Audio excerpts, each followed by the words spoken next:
بسم اللہ الرحمن الرحیم نحمدہ و نصلی علی رسول الکریم اما بعد فاعوذ باللہ من الشیطان الرجیم۔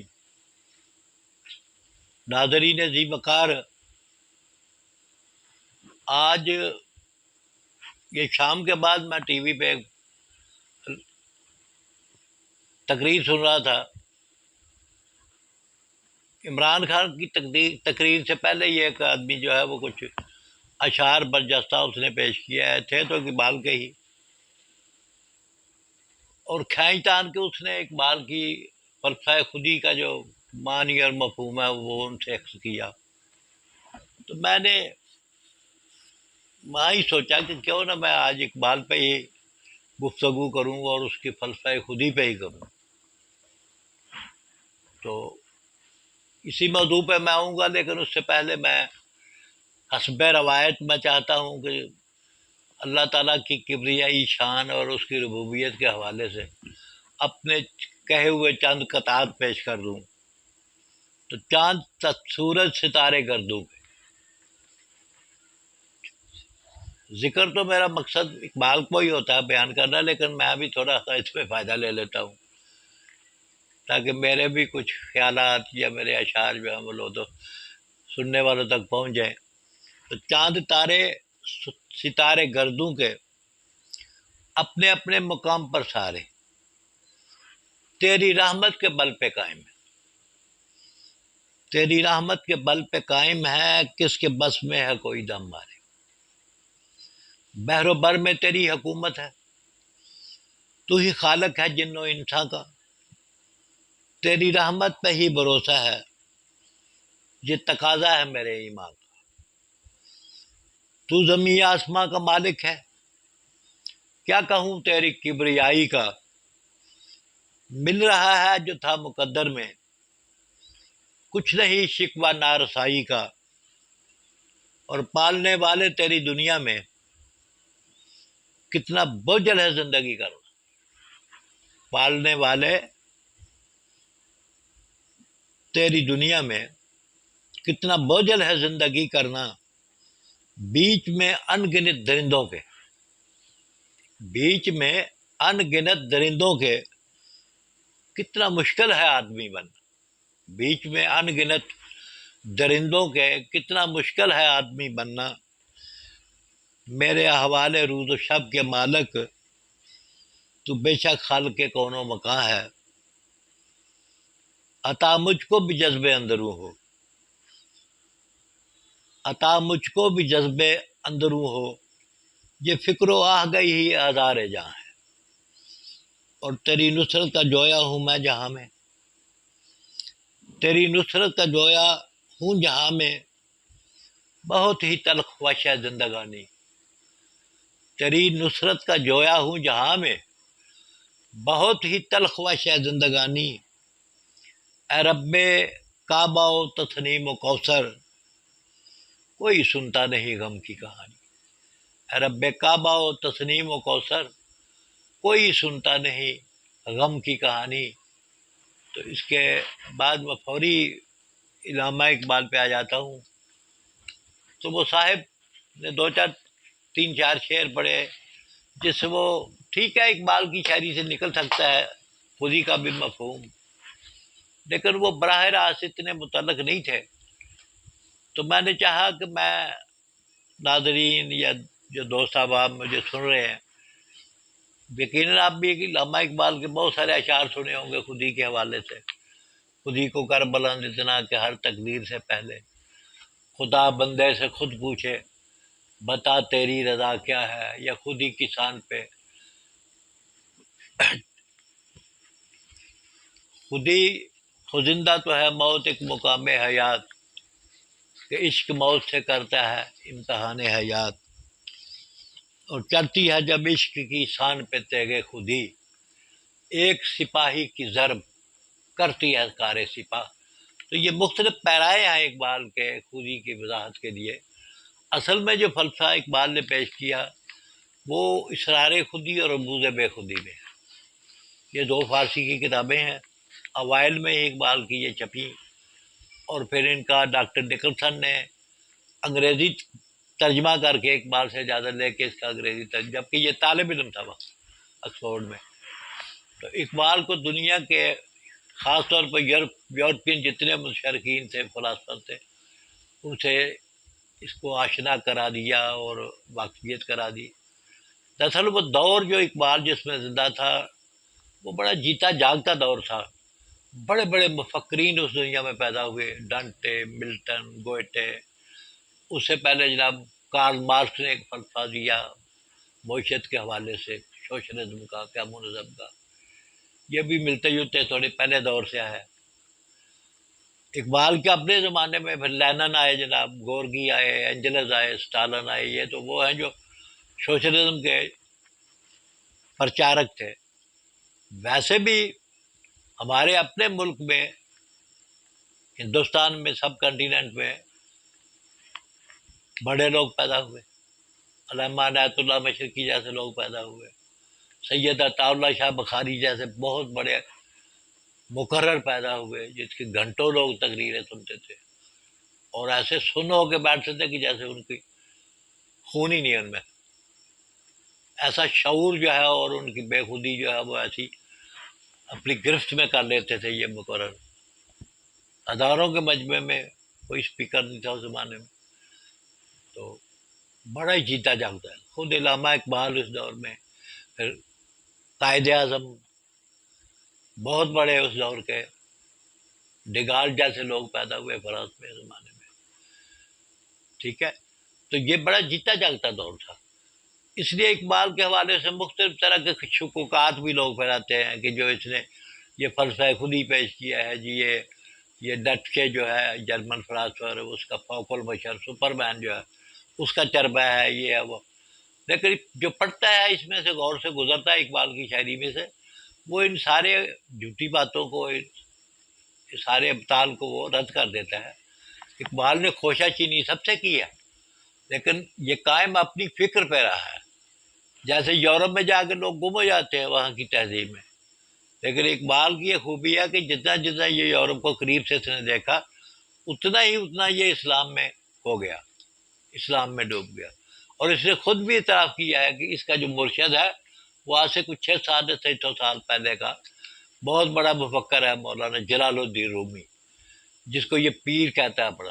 اور جگہ جگہ اپنی کتب میں، بال جبریل میں، ادھر ادھر پیر رومی کا اس نے اعتراف بھی کیا ہے. اس سے بہت سارے سوالات بھی پوچھے ہیں اور جواب بھی ان کی طرف سے فارسی میں خود ہی دیا ہے، لیکن وہ پیر روم کے نام سے منسوب ہے. اسی طرح جو اس کی وہ ملٹن کی ڈیوائن کامیڈی کی طرز کی ایک نظم جو سیر افلاک ہے، اقبال کی نظم، اس میں بھی یہ ہے تو فارسی میں، لیکن اس میں بھی پیر روم کی سنگت تھی. اور یہ مرید ہندی تھا، وہ پیر روم تھے. جہاں کہیں سے بھی گزرتے تھے، جو بھی نیا منظر جو ہے سامنے آتا تھا تو اقبال اپنے پیر روم سے پوچھتے تھے، مولانا رومی سے پوچھتے تھے یہ کیا ہے، یہ کیا ہے، یہ کیا، جس کا وہ پھر برجستہ جواب بھی دیتے تھے. اس پہ گفتگو نہیں کروں گا، یہ کسی دن اور کسی موضوع پہ بات ہوگی، اقبال کے فلسفہ ابلیس پہ یا کسی اور پہ، تو پھر اس کا ذکر ہوگا. یا ابلیس کے مجلس شورا ایک بہت مشہور نظم ہے اس کا خلاصہ پیش کروں گا. ابھی صرف مجھے خود ہی پہ رہنا ہے. تو خود ہی ایک جو پہلا اس کے مفہوم تھا وہ اسے گمانڈ، غرور اور تکبر کے معنی میں اردو ادب میں استعمال ہوتا تھا. خود ہی اس سے پہلے جتنے بھی قلم کار تھے، رائٹر تھے، وہ نثر کے ہوں، شاعری کے ہوں، وہ خود ہی کو تکبر اور گمانڈ کے معنی میں، غرور کے معنی میں ہی لیتے تھے. لیکن اقبال نے اس کو ایک نئے معنی دے دیے، اور جو معنی دیے اقبال نے وہ خود شناسی کے، انتہائی والہانہ عشق کے. یہاں مجھے برجستہ ایک قطعہ یاد آ گیا اقبال کا ہی، اور وہ کہتے ہیں کہ خود ہی جوان تھی اس خون گرفتہ چینی کی. وہ چینی تھا، کسی جرم میں سے سزا دے دی گئی، سزائے موت. تو اس زمانے میں موت کا یہی انداز تھا کہ تلوار سے سر قلم کر دیا جاتا تھا. اسے بھی مقتل میں لایا گیا، تو جو ہی جلاد نے وہ تلوار اس کے سامنے بے نیام کی، اسے بھول ہی گیا یہ کہ میں نے اب اسی تلوار سے اب یہ بھی قتل ہو جانا ہے. اسی لیے اخبار میں اسے خون گرفتہ کا ہے. وہ چینی تھا کہ خود ہی جوان تھی اس خون گرفتہ چینی کی، کہ تھوڑی دیر میں خون میں نہلانے والے اس چینی کی خود ہی کمال کی تھی، یعنی عروج پہ تھی، کمال کا ظرف تھا. کیوں؟ کیا ہوا؟ کہا جلاد سے تھا جس نے یہ تب دم تعزیر، کہ جو ہی اسے سزا ملنے والی تھی اس نے کہا جلاد سے کہہ دیا. کیا کہا؟ ٹھہر ٹھہر کہ ہے دل کشا بہت منظر. او بھائی ابھی تک تلوار چلانا، ٹھہر جا ذرا، ٹھہر جا. یہ بہت خوبصورت منظر ہے. کون سا منظر؟ میں دیکھ تو ذرا شوخی دم شمشیر یا تیزی دم شمشیر. یہ معنی یہی ہے کہ میں اس تلوار کی یاد دھار تو دے لو، یہ دکھا دے رہا. وہ اتنا لٹو ہوا، اتنا خوش ہوا تلوار کو دیکھ کے، اس کی چمک کو اور اس کی دمک کو، اس کی تیز دھاری کو، اور اس کی وہ ایک جو دھار ہوتی ہے اس کو، کہ اسے یہ بھول ہی گیا کہ تھوڑی دیر بعد یہی تلوار جو ہے میری گردن کو کاٹنا ہے اس نے. تو اقبال اس کو یعنی اسی اس کی سمجھو ادا پہ اسے کیا لقب دیتا ہے کہ اس کی خودی جوان تھی، انتہائی جوان تھی. تو خودی کے معنی یہ ہے کہ خود شناسی. اقبال نے یہ معنی دیے ہیں اس کو، خود شناسی کے. منر عرف نفسہ فقد عرف ربہ، کہ بھئی اپنے نفس کو پہچان لو، اپنی ذات کو پہچان لو، اور پھر تم رب کو بھی پہچان لو. تو خودی کے بھی یہی مدارج ہے. 3 مدارج قائم کیا اقبال نے. وہ تو ابھی میں فارسی شعر پڑھوں گا تو پھر اس کی وضاحت کروں گا. اس سے پہلے میں چاہتا ہوں کہ اقبال نے جو ساقی نامہ، جو اس کی بار جبریل کی بڑی مشہور نظم ہے، اس میں جو خودی کا تعارف کرایا ہے وہ تھوڑا برجستہ طور پہ آپ کے سامنے پڑھ دوں، تاکہ پڑھوں گا میں ایک انداز سے کہ آپ کو مجھے زیادہ وضاحت نہ کرنی پڑے، چونکہ چند زیادہ ہی شعر ہیں، کافی 2 بند ہیں، تو اس کی خود کسی حد تک خود ہی تفہیم پیدا ہو جائے. تھوڑی بہت وضاحت بھی کر دوں گا. تو اقبال کہتا ہے یہ موج نفس کیا ہے؟ تلوار ہے. اور خودی کیا ہے؟ تلوار کی دھار ہے. یہ انسانی زندگی کیا ہے؟ جو موج، سانس کی ایک جو موج ہے، آتی ہے جاتی، یہ ایک تلوار اسے کہہ لو، اور جو اس کی دھار ہے وہ خودی ہے. وہی کہ خودی جوان تھی اس کو گرفتہ چینی کی، کہ وہ تلوار کی شوخی، اس کی تیزی اور اس کی چمک سے اتنا اس کو عشق پیدا ہو گیا، یا اتنا اس کے اندر جنون جو ہے امڑ آیا کہ اس نے کہا ٹھہر ٹھہر مجھے یہ اس کی یاد دہارتا تھا. وہ پھر اسے ہاتھ لگا کے اس کی تیزی دیکھتا ہے. تو اقبال کہتا ہے اس کی خودی جوان تھی. یہاں بھی یہ کہہ رہا ہے کہ یہ جو انسانی نفس جو ہے، یہ سانس جو ہے ایک تلوار اسے کہہ لو، اور اس تلوار کی دھار جو ہے وہ خودی ہے. خودی کے راز درون حیات، یہ زندگی کا ضروری راز جو ہے وہ خودی ہے. خودی کیا ہے؟ بیداری کائنات، انسانوں کا، کائنات کا جاگنا جو ہے، اپنے مقصد کو پہچاننا جو ہے، یہ خودی ہے. خودی جلوہ بدمست خلوت پسند، یہ خودی اپنے جلوے میں خود مدہوش ہے اور خلوت تنہائی پسند ہے. یہ خودی ٹھیک ہے. اور خود سمندر ہے بوند پانی میں بند. یہ ایسا ہی ہے کہ جیسے ایک قطرے میں سمندر کو بند کر دو، یہ ہے خودی. یعنی اس کی پرتیں، اس کی گرہ کھولے تو یہ پوری کائنات پہ چھا جائے. آنچ در عالم نہ گنجد آدم است. ایک بار یہ آدم کی، انسان کی کیا تعریف کرتا ہے کہ جو پورے جہان میں نہیں سما سکتا، در عالم، یہ ساری کائنات میں نہیں سما سکتا، وہ کیا ہے؟ آدم ہے. اور آنچ در آدم میں گنجد عالم است، اور جو سارا جہان جس میں سمو سکتا ہے، بند ہو سکتا ہے، وہ بھی انسان ہے. یعنی انسان جو ہے، آدم جو ہے، یہ پورے جہان میں نہیں سماتا. تیری خدائی سے ہے میرے جنوں کو یہ گلا، اپنے لیے لامکاں میرے لیے 400. کہتا میرے عشق کو یہ گلا ہے تیرے سے اللہ، کہ مجھے تو نے اس 400 میں مقید کر دیا اور خود لامکاں بن بیٹھا ہے. انسان ہے تو اللہ کا ہی حصہ ہے نا، اس کی ذات کا ہی حصہ ہے. اس نے اپنی ذات سے اس کو علیحدہ کیا. یہ وحدت الوجود و ذات وحدت الشہود والوں کا یہی فلسفہ ہے کہ اللہ کی ذات کا ہی مظہر ہے. اور پھر اللہ نے خود بھی قرآن مجید میں سورہ بقرہ میں سے خلیفۃ الارض کیا ہے، وہ ساری محفل جو راستہ کی جس میں اسے کچھ اسما سکھائے آدم کو. یہ لمبی بات ہو جائے گی، اشارتاً کہتا ہوں کہ وہاں آدم کو جب سجدہ کیا فرشتوں نے تو اسے کہا کہ بھئی یہ میرا خلیفۃ الارض ہے، میرا نائب ہے جہان میں، سجدہ کرو اس کے آگے، جھک جاؤ. تو چلو نہیں ابلیس جھکا، وہ ایک علیحدہ سٹوری ہے، وہ جب ابلیس پہ کسی دن گفتگو ہوگی، کیونکہ اقبال کی شاعری میں ابلیس پہ بہت لکھا ہے اس نے، اور بہت خوبصورت لکھا ہے، مزہ آتا ہے پڑھنے میں، پیار آتا ہے ابلیس پہ بھی. تو بہرحال اندھیرے اجالے میں ہے تابناک، اندھیرا ہو جالا ہو یہ خودی ہمیشہ روشن رہے گی. منو تو میں پیدا، منو تو سے پاک.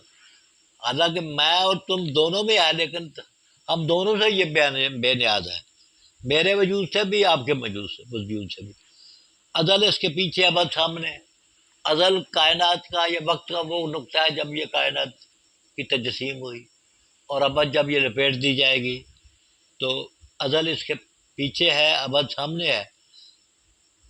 تو نہ حد اس کے پیچھے نہ حد سامنے، کوئی اس کی حد نہیں ہے، لامکان کی طرح ہے یہ بھی.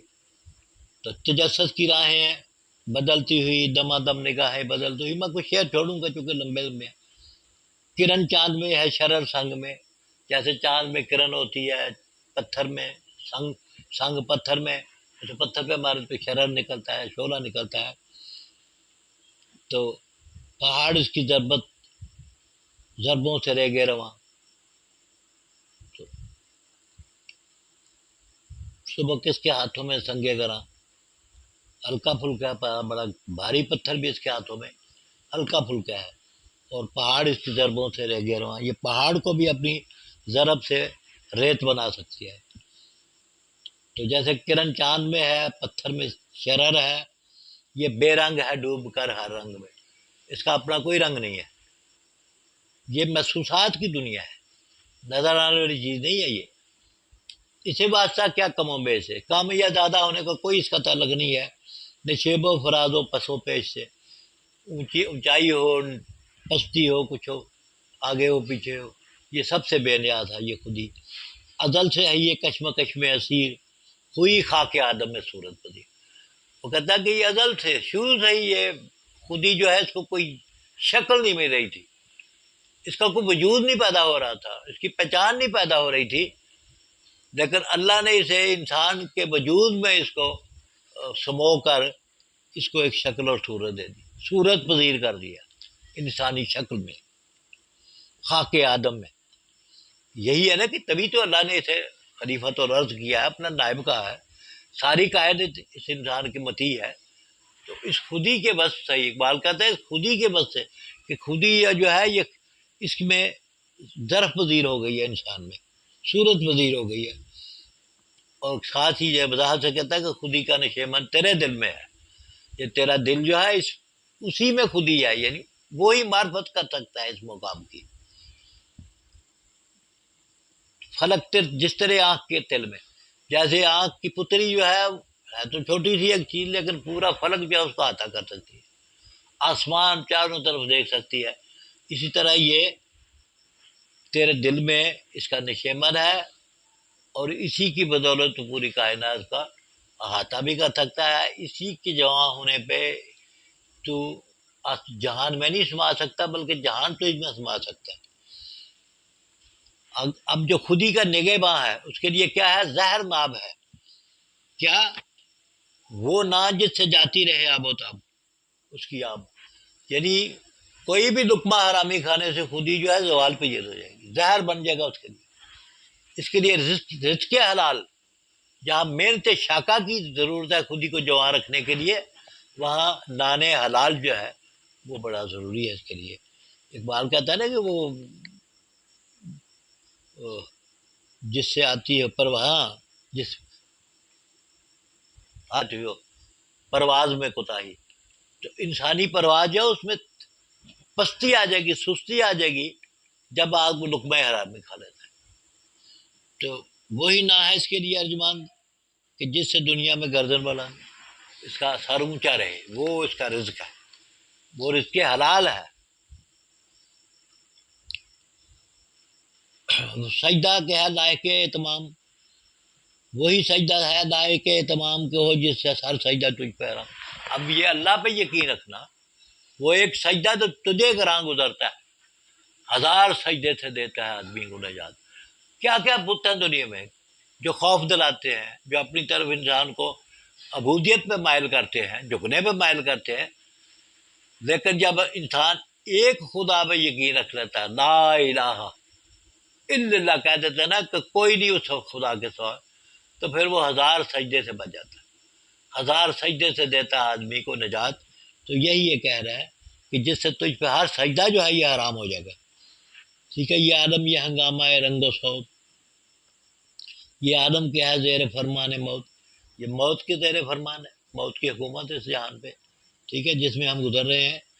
اور یہ بت خانہ چشم و گوش بھی، آنکھوں کا کانوں کا یہ بت خانہ بھی ہے.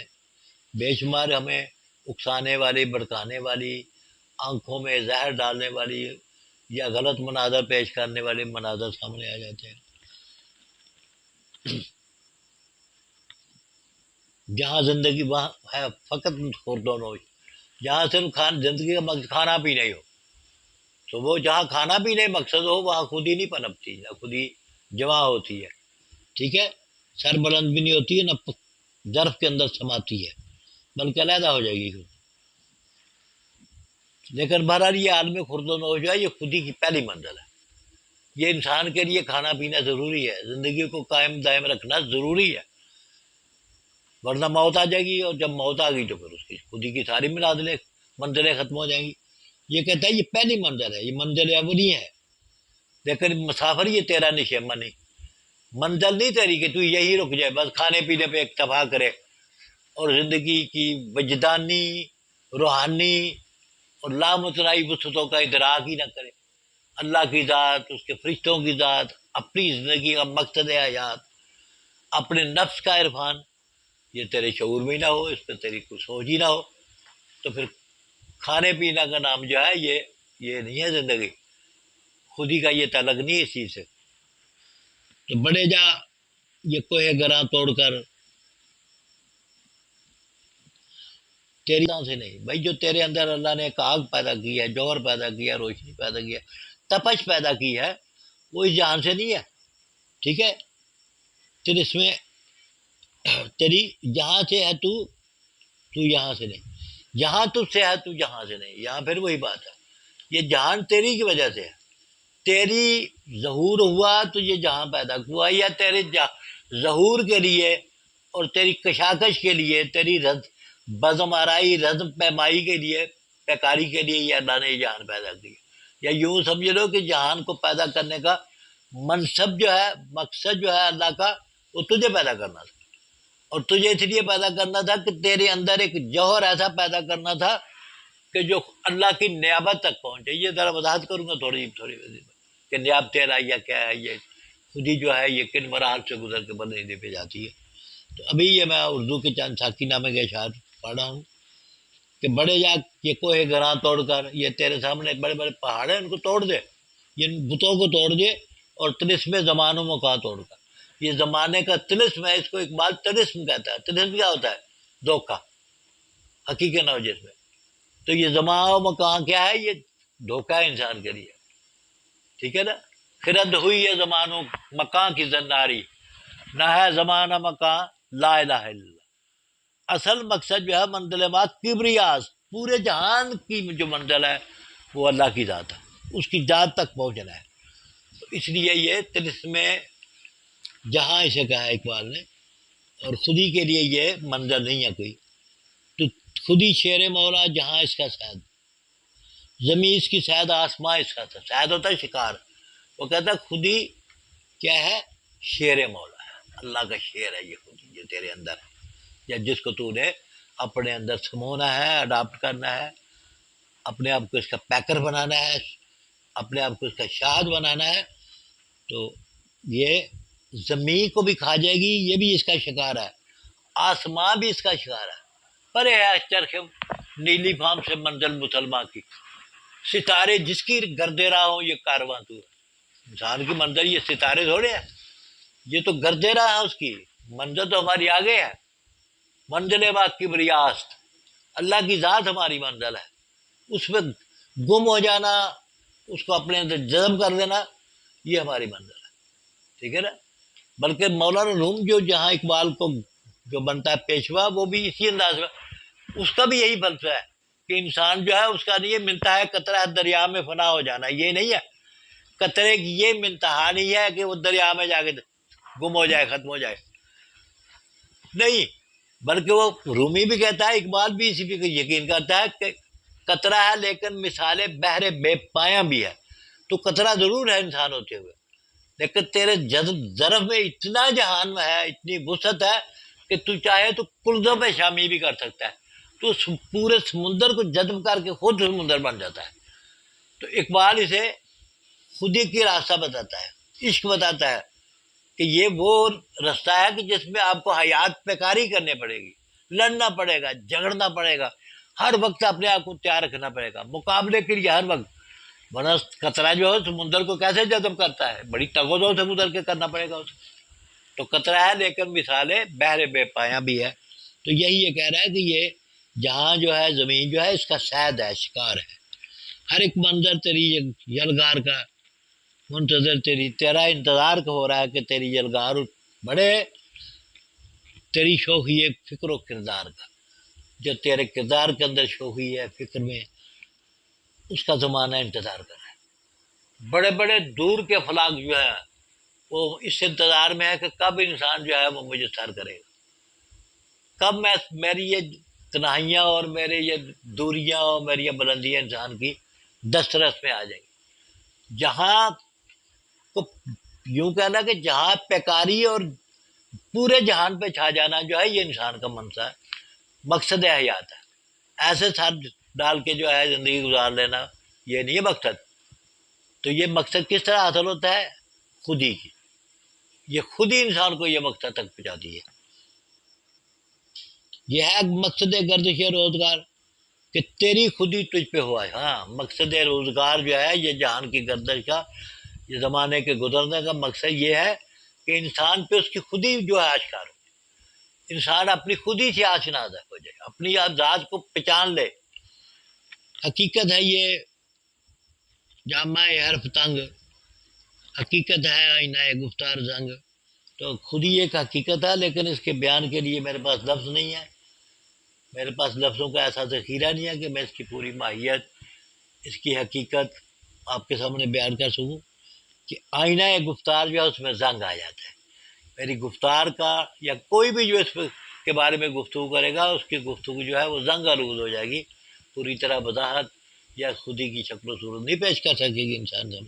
ویسے بھی ایک بات کہہ رہا ہے کہ وہ حرف راج جو مجھ کو سکھا گیا جنوں، اس عشق کی منزل سے، جنوں کی منزل سے گزرتے گزرتے جو حقیقتیں میں نے دیکھنی ہے وہ ایسی گمبھیر اور ایسی عمیق اور ایسی دور ہے، دور رس ہے کہ خدا مجھے نطق جبرائیل دو تو انسانی زبان میں اتنی سکت نہیں ہے کہ ان حقیقتوں کا ادراک کر سکے یا بیان کر سکے۔ ادراک تو کر سکتا ہے انسان تصور کے طور پہ، تخیل کے طور پہ، اپنے وجدان کے طور پہ، لیکن بیان کرنا جو ہے یہ بڑا مشکل ہے، اس کے لیے زبان چاہیے، الفاظ چاہیے، اور ان لفظوں اور ان الفاظ کو سمجھنے والے لوگ بھی چاہیے، ٹھیک ہے نا؟ یہ نہیں کہ آج کوئی بات کرے تو 1000 سال بعد دنیا آنے والی اسے سمجھے۔ یقیناً ایسی باتیں بھی شاعر کرتے ہیں قاتل الکلام کہ جو جن کے مفہوم جو ہے دیر بعد لوگوں پہ واضح ہوتے ہیں، لیکن بہرحال پھر بھی کچھ نہ کچھ عام فہمی پیدا ہو تو وہ اس زبان سے پیدا ہوتی ہے جو سب کی زبان ہو۔ تو اقبال کہتا ہے کہ یہ عشق کی دنیا میں گزر کے مجھے ایسی ایسی حقیقتوں کا ادراک ہوا ہے کہ اللہ اس کے لیے مجھے جبریل کی زبان دے دو بیان کرو، انسانی زبان میں اتنی شکل نہیں ہے۔ تو یہی یہ کہہ رہا ہے کہ اس کے لیے حقیقت یہ ہے کہ حرف پہ تنگ ہے، حرف نہیں ہے میرے پاس، لفظ بھی نہیں ہے، آئینہ گفتار جو ہے یہ زنگ آلود ہو جاتا ہے، اور فروزہ ہے سینے میں نفس، شمع نفس، نفس کی شمع جو ہے اسی خودی کی وجہ سے فروزہ ہے، مگر تاب گفتار کہتی ہے بس، لیکن میری تاب جو ہے گفتار کی حد جو ہے کہہ رہی ہے کہ بس کرو، اس سے زیادہ کچھ نہیں بول سکتے۔ اگر یک سر منہ برتر پرم فروغ تجلی بسودت پرم، یہ وہی منظر ہے کہ جب جبریل حضور پاک صلی اللہ علیہ وسلم کو معراج پہ لے کے گئے تو پھر سدرۃ المنتہا پہ جو بیری کا درخت ہے وہاں پہ رک گئے. وہ کہا اس سے ایک سرے بو بھی ایک بال برابر بھی میں اوپر اڑا تو میرے پر جل جائے. یعنی ممکنات میں نہیں تھا یہ جبریل کے. اللہ نے اسے اتنا بھرم ہی نہیں دیا تھا، یوں کہ ایسی ہی اس کی کردار میں یہ جوہر ہی نہیں پیدا کیا تھا کہ وہ اللہ کی قرب میں چلا جاتا. ایک فاصلے پہ تھا وہ. اللہ کی قرب میں جانا کس کا کام تھا؟ عشق کا ہے. اور وہ انسان میں اس کی انتہا کر دی اللہ نے نبی پاک صلی اللہ علیہ وسلم کے حوالے سے. تو یہ یہیں رکھوں گا میں اس کو. اب میں تھوڑا سا اس کی مزید وضاحت کروں گا خود ہی کی عام فہم انداز میں. یہ تو ایک بار وہ بار جبریل کی نظم جو ساقی نامہ اس میں ساقی کی زبان سے یہ باتیں کروائی ہیں. تو اصل میں اقبال نے 3